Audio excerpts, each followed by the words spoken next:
गर्भपात एक है, पाप चार है। पहला पाप जो गर्भपात कराते हैं, पहला पाप तुमने अतिथि की हत्या की है। वो जबकि हमारे देश की संस्कृति कहती है अतिथि देवो भव, अतिथि घर में आया है तो देवता के समान होता है। हमारे यहाँ तो लिखा अतिथि संविभाग, यदि भोजन कर रहे और कोई अतिथि आ जाए तो आधा भाग अतिथि को भोजन में दे देना चाहिए। ये हमारी संस्कृति है, ये हमारी सभ्यता है। एक बच्चा गर्भ में आया, भाई अतिथि था, एक मेहमान था, उसका सत्कार तो नहीं किया, उसके हत्यारे हो गए। तो सब ध्यान रखिए। दूसरा पाप, तुमने एक गर्भ में पल रहे बच्चे की हत्या नहीं की, बल्कि एक शरणागत के हत्यारे हो तुम। और हमारे देश की संस्कृति ये कहती है कि शरण में यदि शत्रु भी आ जाए, शत्रु का भाई विभीषण भी आ जाए, तो राम उस विभीषण दुश्मन के भाई को भी गले से लगा लिया करते हैं। कैसी रामायण पढ़ते हो आप? आपके घर में एक बच्चा आया है, वह आपकी शरण में आया है, पालनहारी मारनहार हो गए, बाढ़ ही खेत खाने लगी, कैसी होगी जिंदगी हमारी? विचार करिए। एक शरणागत की हत्या की है तुमने। तीसरा पाप, तुमने दीनहीन अनाथ की हत्या की है। इतने ही तुम्हारे बाजुओं में ताकत थी तो जन्म लेने के बाद मार के दिखाते। एक दीनहीन अनाथ को 3 लोगों ने मिलकर के मार डाला। 3 हत्यारे हैं उसके। वो बच्चा चीख नहीं सकता है, वो बच्चा कानून से अपनी दया की भीख नहीं मांग सकता। वो बच्चा तुम्हें अदालत तक घसीट के, अनाथ है ना वो, गर्भ में है तुम्हारे, वह अपनी जिंदगी की मांग नहीं कर सकता। 3 हत्यारे हैं ये। पहला हत्यारा तो वो पति जो अपनी पत्नी को गर्भपात के लिए मजबूर करता है, वो सबसे बड़ा हत्यारा हुआ करता है। दूसरा हत्यारा वो डॉक्टर जो चंद रुपयों के खातिर किसी के गर्भ में पल रहे अजन्मे शिशु का कत्ल करता है। और तीसरी हत्यारिन वो मां है जो अपने ही खून की हत्या करवाती है जाकर के। ध्यान, ये 3 हत्यारे हैं, ध्यान रखना। ये 3 ऐसे कसाई हैं, ये लाख तीरथ करें, चारों धाम की यात्रा करें, गंगा नहा ले, जमुना नहा ले, ये खून के दाग कभी धुलने वाले नहीं हैं। ये तीनों हत्यारे लोग, ये तीनों कसाई लोग। और जिस क्लिनिक में गर्भपात होता है, मैं उसे अस्पताल नहीं कहता, वो किसी बूचड़ खाने और स्लॉटर हाउस से कम नहीं हुआ करता है। अरे बूचड़ खाने में तो पशुओं को मारा जाता है। ये ऐसा बूचड़ खाना है जहां चंद रुपए के खातिर एक डॉक्टर इतना बड़ा पाप करता है। कहां गई तुम्हारे अंदर की संवेदनाएं? कहां गई उस नारी का धड़कता हुआ दिल? जानते हो मां का दिल क्या होता है? बच्चा सूखे में सुलाती है, खुद गीले में सोती है। वो दुनिया में मां हुआ करती है। मां तो वो होती है खुद भूखी रहती है लेकिन बच्चे को आंचल का दूध पिलाया करती है। मां तो वो होती है कि अपनी जान लुटाना पड़े लेकिन बच्चे को जीवन दान दिया करती है। यूं तो आंधी तूफान आए तो मां की नींद नहीं टूटती रात को, लेकिन बच्चा थोड़ा सा कुनमुना जाए तो गहरी नींद भी मां की पल भर में टूट जाया करती है। अरे मां का हृदय तो गुलाब की पंखुड़ियों से ज्यादा कोमल होता है, लेकिन बाहरी हत्यारिन मां, तेरा हृदय तो ग्रेनाइट से भी ज्यादा कठोर हो गया है, अपने ही खून की हत्या करा रही है। अरे जिस नारी ने गर्भपात कराया है, ये मत सोचना कि उसने केवल एक लड़की की हत्या की है या एक बेटे की हत्या की है। तुम्हें जो पाप लगेगा ना गर्भपात कराने का पाप, आपने एक बच्चे की हत्या नहीं की है, आपने भावी मुनि की हत्या की है, आपने एक साध्वी की हत्या की है, आपने एक सन हो सकता है आपकी बेटी जन्म लेने के बाद नहीं फंसती संसार के प्रपंच में, कोई ज्ञानवती बनकर खड़ी हो जाती, कोई विशुद्धमती बनकर खड़ी हो जाती, कोई सुभाषमती बनकर के दुनिया में खड़ी। यदि वो बेटी माताजी बनती तो मैं उस महिला से कहूंगा तुमने एक आरिका की हत्या कर दी है, ध्यान रखना। यदि वो बेटा संत बन जाता, हो सकता है आपका बेटा घर गृहस्थी में ना फंसता, तो आपने यदि बच्चे का गर्भपात कराया है, ये मान करके चलो एक विवेकानंद की तुमने हत्या की है, आने वाले शांति सागर की तुमने हत्या की है, आचार्य कुंद कुंद की तुम हत्यारिन हो, तुम्हें ब्रह्म हत्या का पाप लगेगा, तुम्हें संत हत्या का पाप। क्या मालूम कौन बच्चा क्या बन जाए। हो सकता है आपकी बेटी इंदिरा गांधी बनती, हो सकता है आपकी बेटी प्रतिभा पाटिल बन करके खड़ी हो जाती। तुमने आने वाले भविष्य के राष्ट्रपति और प्रधानमंत्री की हत्या की है, तुमने आने वाले संतों की हत्या की है, आने वाली देवियों की तुमने हत्या की है।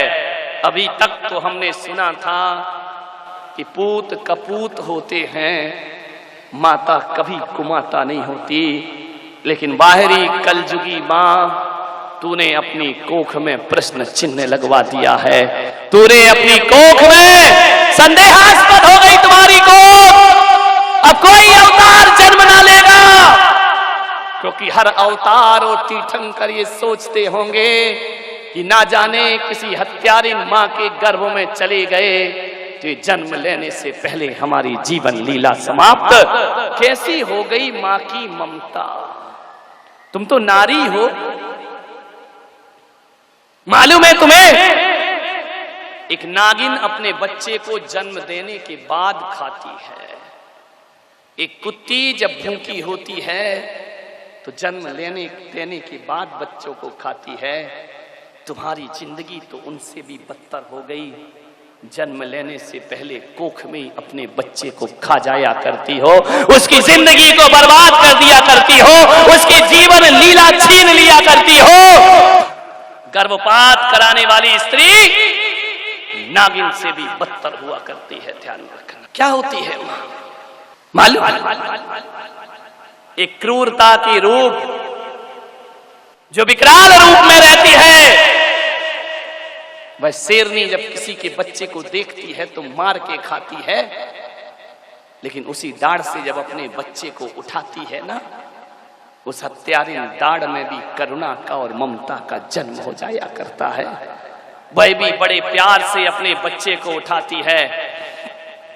एक हिरनी भी शेर का मुकाबला कर लेती है, हिरनी भी अपनी शक्ति को नहीं देखती है।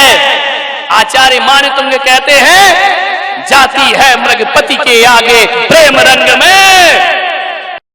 यदि शेरनी बच्चे पर अटैक करे तो हिरनी उसका मुकाबला करने को तैयार होती है।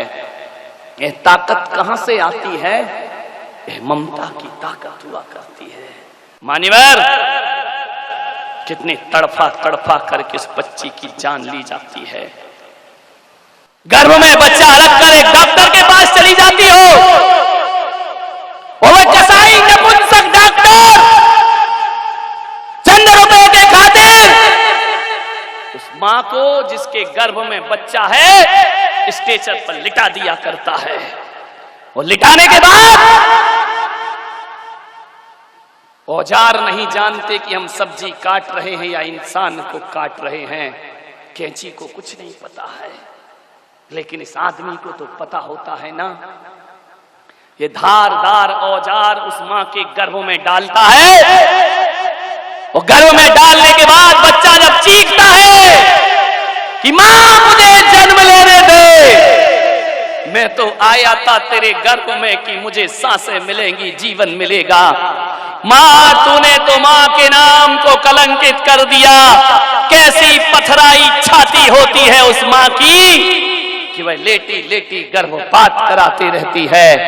तेज धार वाला चाकू जाता है, कैंची जाती है, धीरे धीरे उस बच्चे के पैर की उंगलियों को कतर कतर के रख दिया जाता है। आप विचार करिए, बच्चा तो सोचता था माँ मेरे हाथ को चूमेगी, मैं माँ के गाल पर अपने हाथ रखूंगा, लेकिन इस हत्यारी माँ ने उसके हाथों के टुकड़े टुकड़े करा दिए, कतरा कतरा कर दिया उसे। एक कैंची जाकर के बोटी बोटी काटती है, वह हत्यारिन कैंची नहीं जानती मैं क्या काट रही हूं, और धीरे धीरे बच्चे के टुकड़े किए जाते हैं। बच्चा उल्टा होता है, बच्चा भागता है, गर्भ के भीतर कहां ऐसी भयानक मौत। सोचो कभी रोटी बनाते समय उंगली जल जाए तो कितनी वेदना होती है। वो कोख में अपने बच्चे का कत्ल करा रही हैं आप, ऐसी हत्यारिन मां है, ऐसी चट्टान हृदय। बच्चा उछल रहा है, मां मुझे केवल जन्म लेने दे, गलती हो गई कि मैं तेरी कोख में आ गया, मां मुझे पैदा होने दे, दुनिया में आने दे, अरे किसी कचड़े घर में फेंक देना मां, लेकिन 9 महीने तो मुझे सांसें प्रदान कर दे। कुछ सुनाई नहीं देता उसकी कानों में, उस बच्चे की चीख गर्भ में गूंज जाती है। बच्चे के हाथ पैर लहू लुहान कर दिए, एक छोटी सी हथौड़ी जाती है और बच्चे के सिर को तोड़ती है, टुकड़े टुकड़े हो जाते हैं, उसकी चीख उसी गर्भ में गूंज कर रह जाती है, और एक पाइप के माध्यम से कतरा कतरा होकर ममता की हत्या हो जाया करती है। मान्यवर आपसे निवेदन है, मां तो मां होती है, मां तो वो होती है कि एक बंदरिया का बच्चा मर जाए ना तो मरे हुए बच्चे को 6 महीने छाती में लगाकर घूमती है, वो दुनिया में मां कहलाया करती है। जब तक उसके अंग अंग ना गल जाए बंदरिया अपने बच्चे को छोड़ती नहीं है। जानवर से भी बदतर तुम्हारी जिंदगी हो गई। विचार करिए आप,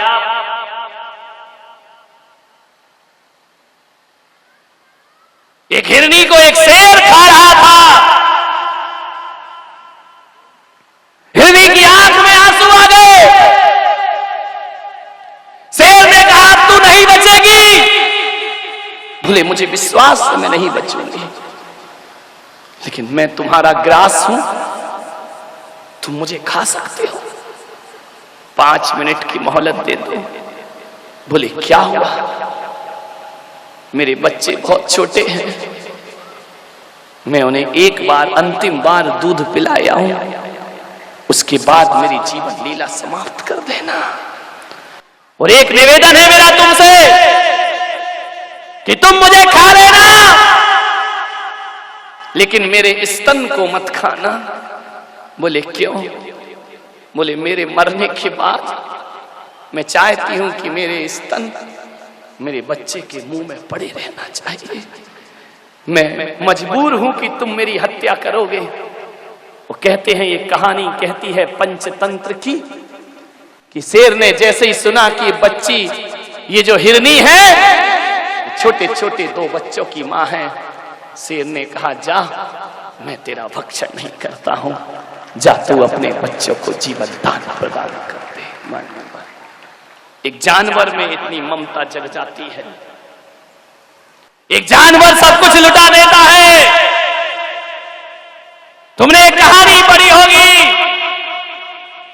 कि एक मालिक के बच्चे को बचाने के लिए एक नेवला सांप से मुकाबला करता है और सांप के टुकड़े टुकड़े कर दिया करता है, और मालिक के बच्चे को बचाने की वह ताकत रखा करता है।